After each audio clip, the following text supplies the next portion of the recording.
Convention tolikitali nene ya bademokrate kobanda lelo mpona kosakola polele candidature ya Joe Biden na maponami ma mokonzi ya mboka ya le 3 novembre na nkatsa moko na Kamala Harris mpona ebunga ya vice-présidente. Convention yango ekosalama na nzela ya internet pe na bamedia mpona koboya bopanzani bwa coronavirus.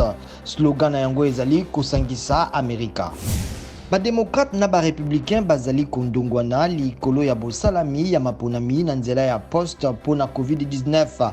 Bademokrate bazali kopalela président Donald Trump po atiaki mokambi ya sika na poste uta printemps pe mokonzi yango asali mbongwana eye ezali komema retard na bokomi na mikanda.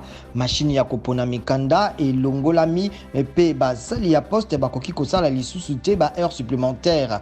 Poste sakoli ekokoka komema te ba million ya mikanda na ngonga malamu. Pona président Trump maponami na poste makopesa nzela na koyiba mingi.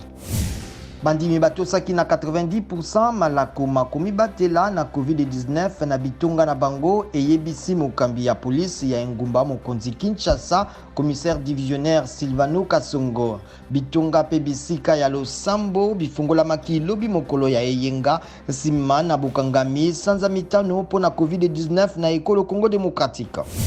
Bulukuluki bozali kokoba pona liwali ya député provincial Albert Nsimba na Congo Central. Batu bayebani te babetaki mokili mobeko Nsimba masasi na ntolo pe na moto na ndako na ye omokolo mwa mposo.